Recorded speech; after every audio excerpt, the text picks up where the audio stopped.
کہہ رہے تھے کہ وہ پھپھو کے اکلوتے نئے نئے محکمہ انہار میں ملازم ہونے والے سپوت کے پلے جواب میں اپنی بیٹی بھی ڈالیں گے، مطلب کہ وٹا سٹا کریں گے۔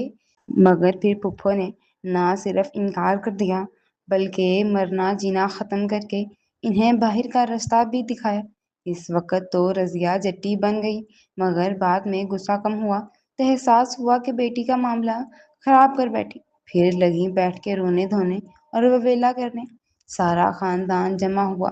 وہاں کہیں ابا سرسری سا کہہ آئے کہ چلو دفع کرو، جو ہونا ہو گیا، اب گھر میں سے ہی کسی بچے کو دیکھ کر دیتے ہیں۔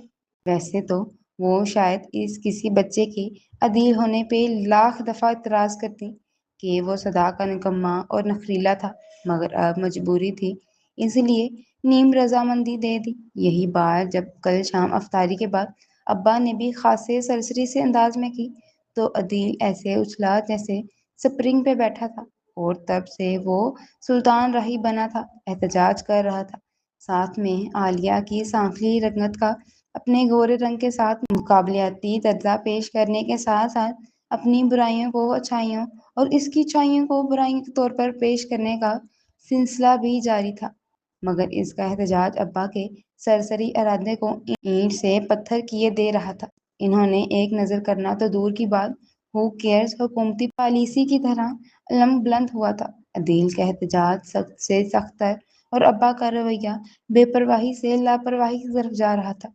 حالات کی سمجھ نہ آ رہی تھی۔ ابا کا بھی آج تک کوئی سائنسدان کوئی حل نہ پیش کر سکا تھا۔ اب اسے ایک ہی صورت نظر آ رہی تھی کہ ابا پہ تعویذ کرا دے۔ ابا کے اوپر تعویذ کرانے کے بارے میں سوچتا وہ باہر نکلا۔ گھر سے نکل کر باہر گلی میں آیا۔ افطاری کے وقت کا رش تھا۔ اس کے محلے کے قابل اور پابند لوگوں کو ساری خریداری آخری وقت کرنے کی عادت تھی۔ آج تو سلطان راہی مطلب عدیل کو اس بات سے بھی کوفت ہوئی۔ اس وقت تو ایسے باہر نکلتے ہیں جیسے بل گیٹس کے ساتھ سارا دن مصروف رہتے ہیں۔ پہلا بندہ صبح صبح آ کر خریداری کر لے۔ سامنے سے آتے ریڑھی والے کے ریڑھی سے ٹکرا کر کپڑوں پہ لگے داغ کو صاف کرنے کی ناکام سی کوشش میں اس نے محلے والوں کو بازار میں رش کرنے پر کوسا۔ پھر سامنے والے شوکے کی دکان پر پہنچ گئے دور سے ہی اعلان کیا، میرے جائز والے نمبر پر ایزی لوٹتے کر۔ یہاں دکانیں چھوٹی چھوٹی تھیں اور دکانوں کے درمیان ایک کھلا سا میدان تھا جو عام طور پہ گندگی کا گھر ہوتا تھا، مگر آج کل احترام رمضان میں اسے صاف کرنے کی ایک خفیف سی کوشش کی گئی تھی۔ دکان کے سامنے رکھی ایک پلاسٹک کی کرسی پہ پھیل کے بیٹھا، کیڑا ایزی لوڈ؟ کوئی لوڈ شوڈ نہیں، پہلا پچھلا حساب مکاؤ تو پھر اگوں کھلاؤں۔ شوکا بھی انہی کے ساتھ پلا تھا، جانتا تھا ادھار نہیں ملنا، پھر بھی ہر 2 ہفتے بعد جنتا کے سامنے بحث کر کے اپنی زنانہ جذبات کی تسکین کرتا تھا۔ دے دیاں گا او بھی، اسی کیڑے کتے جاننے ہیں۔ انداز کو شیریں بنا کے دوستانہ انداز میں کہا، او چل چل، پتا تیرا پیدائشی کنگنا ہے تو، پیسے دینا تیرے دل میں نہیں آتا۔ وہ بھی جانتا تھا عدیل کے پاس پیسے ہوتے بھی تو اسے نکلوانا بہت مشکل تھا۔ او چل کر دے، آج ضروری کال کرنی ہے میں۔ اب تو لہجے میں امراؤ جان کا سا پیار تھا۔ او گل سن، شوکے نے اپنے کاؤنٹر پہ آگے ہو کے رازداری سے کہا۔ کی؟ عدیل بھی آنکھیں پھاڑے آگے کو ہوا، توجہ بھرپور تھی۔ تو پچھلے محلے میں کی کرنے جاتا ہے؟ اس کی بات سن کے ساری توجہ اور جوش جھاگ کی طرح بیٹھ گیا۔ اس کے پچھلے محلے جانے کی خبر یہاں بھی پہنچ گئی تھی۔ لوٹ کرتا؟ سوالیہ پوچھا۔ اس کے ہاں کے جواب میں انداز واپس روکھا بنایا اور احسان فراموشی کے ماؤنٹ ایورسٹ پہ پہنچ گیا۔ تینوں کیوں دساں؟ شوکا بھی اس کے گٹ گٹ کی طرح آنکھیں بدلنے پہ بدمزہ ہوا۔ کیا تھا جو وہ کوئی چٹپٹی کہانی اسے بھی سنا دیتا؟ سارا دن دکان پہ بیٹھ کے کہانیاں سننے کی عادت جو پڑ چکی تھی۔ دل، جتنا سادہ تو لگدا ہے نا، اتنا تو ہے نہیں۔ اسے مڑتے دیکھ کر وہ مشکوک انداز میں بولا، تے کس کہا ہے کہ میں سادہ ہوں؟ وہ بھی شان بے نیازی سے منہ رہا تھا جب شوکا چیخا، کوئی نہیں بھولے بادشاہو، اسی تیرے ابا کولوں پوچھ لیں گے۔ اسے بدمزہ ہو کر مڑنا پڑا۔ کی خیال ہے؟ شوکا اس کے مڑتے ہی آنکھیں مٹکا کے بولا، خیال تے کچھ نہیں، پر میں یہ سوچ رہا ہے کہ آج کل تم میں نسوانی خصوصیات نہیں پیدا ہو گئی، کی خیال ہے؟ آنکھوں کو پرسوچ انداز میں سکیڑ کے کہا، او چل دفع، جا کے اپنا کام کرو۔ شوکا جانتا تھا اس نے مذاق مذاق میں پورے محلے میں اس کا مذاق اڑا دینا تھا، اس لیے اسے دفع کیا۔ ایزی لوڈ والا کام ہو گیا تھا۔ اس نے وہاں بیٹھ کے کون سا دوستیاں بنانی تھی؟ ذرا باہر کی طرف نسبتاً کم رش والی جگہ آ کر اس نے ایک فون کال کی۔ دور سے یہی پتا چلا کہ کوئی حسینہ تھی جسے روز بروز کی تسلیاں دے کر مطمئن کیا جا رہا تھا۔ اب اندر کے حالات تو اللہ ہی جانتا تھا۔ واپسی پہ جب افطاری سے 10 منٹ پہلے وہ گھر کی طرف آ رہا تھا، تب تک اس نے یہ بابو کے ظلم اور فراڈ کے قصوں کی پیش نظر اس بکھیڑے میں پڑنے کا ارادہ ترک کر دیا تھا اور عین گھر کے دروازے سے واپس مڑ گیا۔ تھا تو مشکل، پر اب اگلے 2 دن اس نے اوکھے سوکھے اپنے ماموں کے گھر گزارنے تھے۔ یہی ایک معقول حل تھا ابا سے اپنی بات منوانے کا، اور اگلا پلان اس نے سوچ لیا تھا۔ ماموں کے گھر آ کے اس نے اپنی رام کہانی سنائی تو ماموں نے پہلے تو اس کے ساتھ ہونے والی اس متوقع زیادتی پر تعزیت کی، پھر اپنی تمام دلی ہمدردیوں کے ساتھ اس کے لیے محو دعا ہونے کی یقین دہانی کروائی۔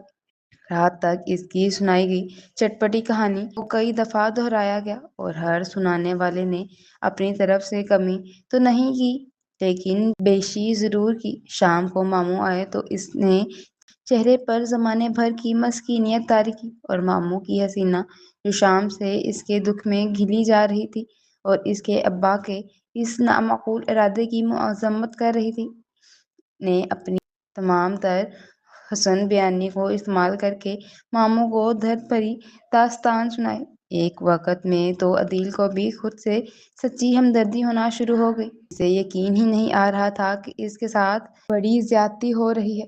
خیر، اس کے دکھی تاثرات اور حسنہ کی کہانی میں موجود رقت کی وجہ سے ماموں نے اسے فراخ دلی سے یہاں قیام کی اجازت دی۔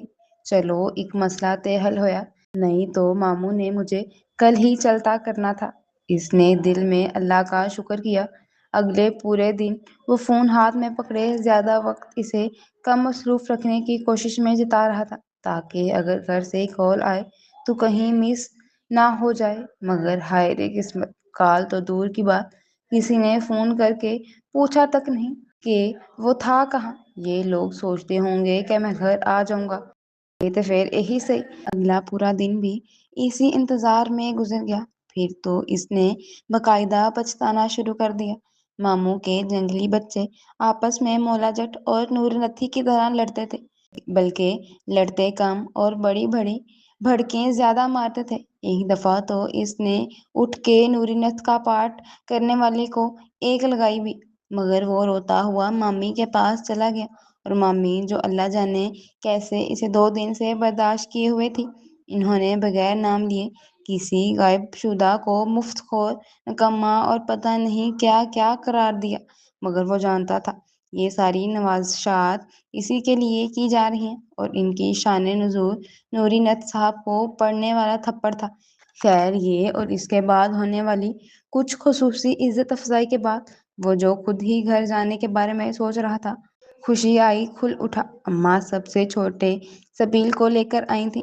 اس نے اماں کو دیکھتے ہی اعلان کیا، کوئی ضرورت نہیں مجھے کچھ بھی کہنے کی، میں نہیں جانا گھر شر۔ دور سے ہی دایاں ہاتھ ہوا میں نچایا، تے نہ جا، تینوں لین کون آیا ہے؟ اماں آرام سے کہتی اندر آ کر صوفے پر بیٹھ گئی اور گرمی کی وجہ سے چادر اتارنے لگی۔ میں تو بچیوں کو عیدی دینے آئی ہوں، اس دفعہ عید مشکل ہی آنا ہو۔ وہ اطمینان سے صوفے پہ نیم دراز ہو گئی، پیڈسٹل فین کا منہ اس کی طرف سے موڑ کر اپنی طرف کر لیا۔ اس نے بھی بدلحاظی سے دوبارہ اپنی طرف موڑا۔ ارے کس قدر بدلحاظ ہو تم، ماں کیا خیال نہیں کہ اتنی گرمی میں روزہ رکھ کے آئی ہے؟ وہ بھی اس کی ماں تھی۔ دوبارہ اپنی طرف کر لیا۔ ہاں، تم کیوں آئی ہے؟ ہمیشہ تو عید کے دوسرے دن ہی آتی ہیں، ادھر اس نے بے نیازی سے کہا اور اٹھ کر پنکھے کے آگے کھڑا ہو گیا۔ جتنی گرمی تھی وہ تو ایک دن بھی پنکھے کے بغیر نہیں گزار سکتا تھا۔ ہاں، اس دفعہ تو عید کے دوسرے دن گھر میں بہت مصروفیت ہوگی، وہ تھکے ہوئے انداز میں بولی۔ کیوں اس دفعہ عید پہ چیف جسٹس کو گھر بلانے کا ارادہ ہے؟ وہ بھی عدیل تھا، بیزاری سے طنز کیا۔ ہائے کیسا اچھا اگر وہ ساڈے گھر آئیں، پر میری ایسی قسمت کہاں، اس دفعہ عید کے دوسرے دن نکاح جو ہے تمہارا۔ حسرت سے بولی۔ آج کل وہ چیف جسٹس کی بڑی فین تھی، شکر ہے ٹھنڈی آ ہی بھری۔ گھر نہ آنے پہ شاہ رخ خان کے فین کی طرح چیف جسٹس کو بدنام کرنے کا کوئی منصوبہ نہیں بنایا۔ خیر مگر وہ جانے اور ان کے فین۔ عدیل تو ایسا اچھلا کہ وہ فین بھی بھول گیا، جیسے صبح شے 1 منٹ دور ہونا وہ گوارا نہیں کر رہا تھا۔ کیا اماں، آپ پاگل تو نہیں ہو گئی؟ انڈین ڈراموں کی طرح جھٹکے دار کیا؟ بس بے ہوش ہو کے گرنے کی کمی رہ گئی تھی۔ ارے آہستہ بولو، میں بحری ہوں کیا؟ اماں کو ناگوار گزرا تھا۔ ابا میرے ساتھ ایسا نہیں کر سکتے، مجھے یقین نہیں آ رہا۔ اس نے دونوں ہاتھ سر پر رکھے۔ چل کوئی نہیں، 2 دن ہی رہ گئے ہیں، پھر آ جائے گا یقین بھی، وہ اطمینان سے بولی۔ ابا کو یہ کرنے کے لیے میری لاش پر سے گزرنا ہوگا۔ اماں کو اثر نہ ہوتے دیکھ کر اس نے سنگین دھمکی دی، مگر بے سود۔ چل کوئی نہیں، یہ بھی کر لیں گے، شان نے عارفانہ سے کہا۔ پھر شاید کہیں اے بچی کچی ممتا جاگی۔ نہ اے میرے چھلے، تجھے نہیں پتا اپنے باپ کا، الٹی مت ہے اس کی۔ جس کام سے منع کیا وہ اس نے فرض کر لینا ہے، پر تو نہیں سمجھے گا۔ اماں نے آخر میں اس کی نہ سمجھی کو کوسا تو اس کا دل چاہا کہ وہ اماں کی نہ سمجھی کو کوسے۔ ہوگا تو وہی جو میں چاہوں گا، اس نے دل میں سوچا۔ میں تو کہتی ہوں پتر چل گھر، جو ہونا تھا وہ تے ہو ہی گیا، کی ضرورت ہے در بدر پھرنے دی۔ اماں نے آخر میں رازداری سے مشورہ دیا۔ نی میں بھی دیکھنا کہ کیسے میرے بغیر نکاح پڑھاتے ہیں وہ۔ ازمش ہے بولتے ہوئے وہ ابھی کچھ دیر پہلے کا اپنا واپسی کا ارادہ بھول گیا تھا۔ تے او کون سا بڑی گل ہے، انہوں نے خود ہی تمہاری طرف سے وکیل بن کے غائبانہ نکاح پڑھا دینا۔ انہوں نے پتہ نہیں کس کی ہمدردی میں کہا۔ یقیناً اماں نے ابن اولا وقتی بلکہ بنت اعلیٰ وقتی کا مظاہرہ کر کے ابا کے ساتھ اندرون خانہ اتحاد کر لیا تھا۔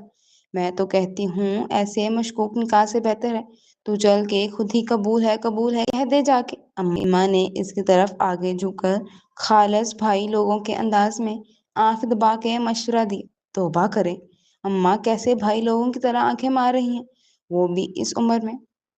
وہ کہے بغیر نہ رہ سکا۔ 9 وری، اماں نے تجاہل عارفانہ سے کام لیتے ہوئے 9 وری کا جسچر دیا۔ معاملات توقع سے زیادہ تیزی سے گھمگیر ہوتے جا رہے تھے۔ اس نے ذہن کا گھوڑا تیزی سے دوڑایا۔ آخر اس نے معاملہ اپنے ہاتھ میں ہی رکھا تھا تو اس کے لیے سوچنا تو ضروری تھا۔ اس نے کانی آنکھ سے اماں کی طرف دیکھا۔ اماں کی وفاداریوں پہ اب بھروسہ نہیں کیا جا سکتا تھا۔ وہ مخالف پارٹی کے آگے بک گئی تھیں شاید، اور اس کے لیے اب بڑی اپوزیشن ابا تھے، تحریک انصاف سے بھی بڑی۔ اماں کی زبانی ابا کے خطرناک ارادوں کا سن کر بھلائی تو اسی میں تھی کہ وہ اماں کے ساتھ چلا جاتا۔ ویسے بھی اگر نہ جاتا تو وہ بھی 2 دن بعد خود ہی جانا تھا، لینے تو کسی نے نہیں آنا تھا۔ پھر کیا سوچا ہے تم نے؟ اماں نے کافی دیر کے بعد اسے سوچ میں غرق دیکھ کر سرسری سے انداز میں پوچھا۔ حالات کو دیکھ کر فیصلہ کیا ہے، گھر سے باہر رہنا عقل مندی کا تقاضا نہیں ہے، بلکہ ابا کے سامنے جا کر مقابلہ کرنا چاہیے۔ کیا پتہ ابا ارادہ بدل ہی دیں، اس لیے وہاں ہونا ضروری ہے۔ وہ ایسے پرسوچ انداز میں بولا جیسے پاکستان کی بگڑی ہوئی خارجہ پالیسی کا بوجھ اس کے ناتواں کندھوں پر رکھ دیا ہوگا۔ اس لیے عدیل سر پر کفن باندھ کے مغل اعظم کی سلطنت میں جائے گا اور انشاءاللہ فتح حاصل کرے گا۔ سلطان راہی کی روح نے انگڑائی لی اور اس نے دائیں ہاتھ سے سینہ بجا کر اعلان کیا۔ سامان تو تھا کوئی نہیں۔ اماں نے ممانی سے اجازت لی اور ظاہر ہے انہوں نے نہایت خوشی سے اجازت دی کہ پچھلے 2 دنوں سے اس نے ان کے مولاجٹ اور نوری نت کا جینا حرام کر رکھا تھا۔ اب وہ بغیر لائٹس اور کیمرے کے ایکشن ریکارڈ کرنے میں آزاد تھے۔ گھر آ کر سب سے پہلے سب بہن بھائی دبا دبا ہنسے، جس کا سراسر مطلب اس کا مذاق اڑانا تھا، مگر کوئی بولا کچھ نہیں کہ اس کے راہی روپ سے سب ڈرتے تھے۔ مگر برا ہو قسمت کا، ابا سامنے ہی مرکزی ہال کمرے میں بڑے سے پلنگ پہ حقہ سامنے رکھ کر اس کا حسرت سے دیدار کر رہے تھے۔ وہ ہر ہفتے میں ایک روزہ محض حقہ پینے کے لیے چھوڑ دیتے تھے۔ اس دن وہ سارا دن حقہ پیتے۔ اس بارے میں وہ یقین تھے کہ اللہ انہیں اس بات کا برا مانے بغیر معاف کر دیں گے، اور وہ دن کل گزر چکا تھا۔ خیر، یہ ان کا ذاتی معاملہ تھا۔ اسے دیکھ کر رخ روشن اس کی طرف کیا اور مسکرائے ایسے پا کیا انجن تیرے باجرے دی راکھی والی ویڈیو میں مسکرائی ہوگی۔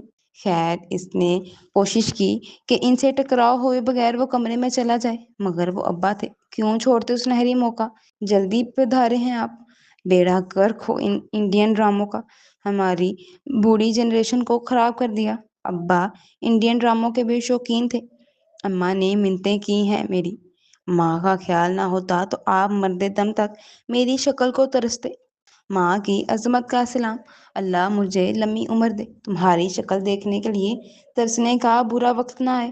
چلو اچھا کیا 2 دن نکال آئے، یہ بھی بڑی بات ہے۔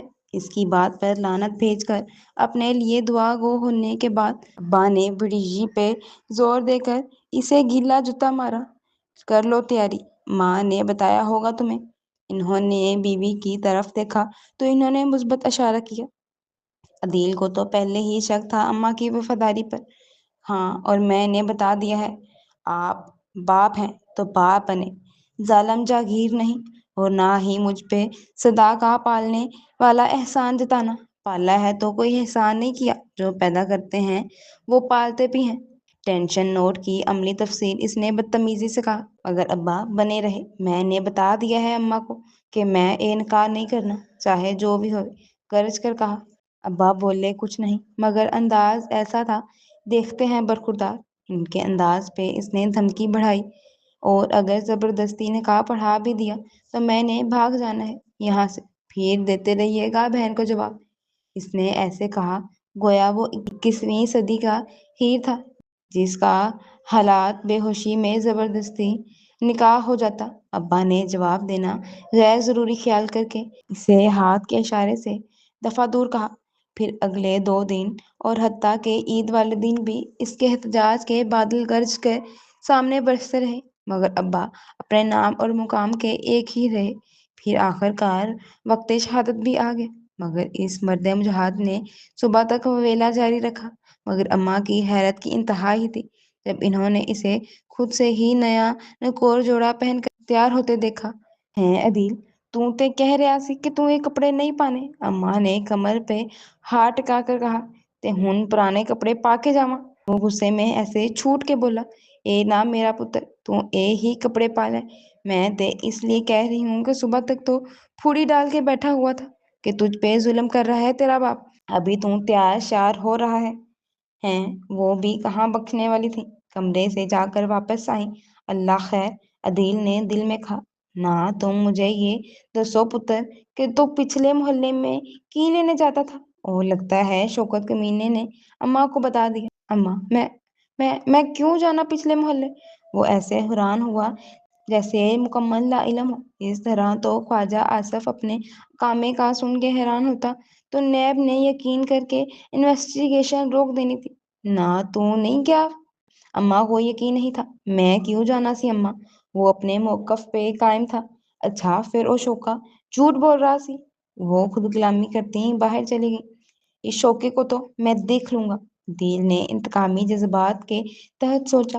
خیر، اللہ اللہ کر کے وہ لوگ وہاں پہنچے تو نکاح کی کاروائی ہوئی۔ عقیل اور سبیل حیران تھے کہ جو پچھلے 5 دن سے احتجاج کے نام پر بغیر لائٹس اور کیمرے کے ایکشن دکھا رہا تھا، ابھی خوشی خوشی نکاح پڑھ رہا تھا۔ حیرت تو اس وقت پورے خاندان کو ہوئی جب کھانے کے بعد سجی سنوری عالیہ بھی ان کے ساتھ روانہ ہوئی، اور ان سب کے ساتھ ساتھ اماں کا بھی منہ کھلا رہ گیا، وہ بھی بے خبر رہ گئیں۔ ارے بھائی صاحب نے کہا، گھر کے بچے ہیں جہیز و وہیز کی چکروں میں پڑنے کی کیا ہی ضرورت ہے، اور ویسے بھی عدیل کا دبئی کا ویزا نکلنے والا ہے، تو اس سے پہلے یہ بھگت جائے۔ ہیں کون سا ویزا؟ ابھی تو صرف اس نے پاسپورٹ بنوایا ہے، ویزا تو ابھی جمع بھی نہیں کرایا۔ سب نے حیرت سے سوچا، چلو بھائی باقی باتیں گھر جا کر کر لیں گے، ابھی میرے بیٹے نے بھاگنا بھی ہے۔ ابا نے تنزیہ کہا، باقی تو کسی کو کیا سمجھ آتی، مگر عدیل سمجھ گیا تھا کہ یہ اقدام اسے بھاگنے نہ دینے کے لیے کیا گیا تھا۔ گھر آ کر اماں تو ابا پہ سخت غصہ تھی کہ انہوں نے اعتماد میں نہ لیا، مگر عدیل سب کے روکنے اور مذاق کرنے کے باوجود فوراً اپنے کمرے میں چلا گیا۔ اس کے چھوٹے سے سنگل بیڈ پہ وہ سمٹی سمٹائی سی بیٹھی تھی۔ اس کے دروازہ کھولنے اور بند کرنے پہ مزید الرٹ ہو گئی۔ سب سے پہلے اس نے کچھ دیر پہلے اماں کے من ترلے کر کے لی ہوئی انگوٹھی اسے پہنائی اور پھر گھونگھٹ الٹ دیا۔ شرمیلی سی ہنسی اس کے لبوں سے نکلی تھی۔ عدیل سرشار سا ہو گیا۔ لو بھائی پھر مانتی ہو نا چودھری عدیل کو؟ اس کا انگوٹھی والا ہاتھ پکڑ کر اس نے دبایا۔ کہا تھا نا تم سے، شادی تو دور کی بات، میں نے انگوٹھی بھی نہیں پہنانے دینی اس چھندرے کو۔ وہ فخریہ اکڑ کر بولا تو وہ پھر ہنسی۔ اتنی جلدی کیسے کر لیا آپ نے یہ سب؟ شرمیلے انداز میں پوچھا تو اس نے اول تا آخر ساری کہانی سنا دی۔ ڈر نہ لگا آپ اتنے ڈرامے کرتے ہوئے؟ وہ حیران تھی۔ عدیل نے بھرپور کہکا لگایا، ارے جب عشق کیا تو ڈرنا کیا؟ ویسے کل اماں نے مجھے ڈرا دیا تھا جب انہوں نے مجھے کہا کہ تو پچھلے محلے کیا لینے جاتا تھا۔ میں تے سوچیا پکے پھنسے پر بچت ہو گئی۔ وہ شکر کر رہا تھا، ساتھ ہی شوکت زنانہ عادت والے سے بدلہ لینے کا عزم بھی دہرایا۔ اور عالیہ جو اسے کسی کام کا نہ ہونے کا طعنہ دیتی رہتی تھی، اب اس کے سامنے بیٹھی مسلسل شرمائے جا رہی تھی۔ اور وہ سوچ رہا تھا کہ چاہے وہ جتنا بھی پاگل تھا، اتنا ہی نہیں تھا کہ اپنے ابا کا مزاج بھی نہ سمجھ پاتا۔ میں یہ شادی نہیں کرنی، نہیں کرنی تے نہیں کرنی۔ عالیہ کے سامنے بیٹھے اسے ابا کے سامنے بولا گیا اپنا ڈائلاگ یاد آیا تو اس کا کہکا نکل گیا۔ کیسے اس نے ابا کو مجبور کیا تھا، حالات ایسے بنائے کہ ابا کو لگا جو وہ کر رہا ہے وہ ان کی اپنی مرضی ہے۔ اور ویسے تو پھپھو بھی لاکھ برائیاں نکالتی اس میں، مگر اس کے انکار کٹ ڈرامے میں آ کر جو مل رہا تھا وہ غنیمت جانوں کے مطابق ہاں کر بیٹھی، ورنہ ابا کو تو شاید وہ اس سب کے بغیر بھی منا لیتا، مگر پھپھو اسے نکما، فارغ اور پتہ نہیں کیا کیا کہہ کر ریجیکٹ کرتی۔ شاباش عدیل، تم بھی بڑے اسکیمر ہو گئے ہو۔ اس نے خود کو شاباش دی۔ آج وہ دونوں بہت خوش تھے۔ انہوں نے اللہ کے کرم سے ناممکن کو ممکن بنا لیا تھا۔ کیا تھا جو تھوڑا ڈرامہ کرنا پڑا تھا، پر اس میں کسی کا کوئی نقصان تو نہیں ہوا تھا نا؟ ختم شد۔ چلیں جی، یہ سٹوری ختم ہوئی، لیکن ایک بات مجھے سمجھ نہیں آئی کہ عدیل پچھلی محلے میں کیا کرنے جاتا تھا۔ یہ تو رائٹر نے ابھی کلیئر ہی نہیں کیا۔ اگر آپ لوگوں کو سمجھ آئی ہو تو کمنٹ میں لازمی اظہار کیجیے گا اپنی رائے کا۔ اوکے جی، اللہ حافظ۔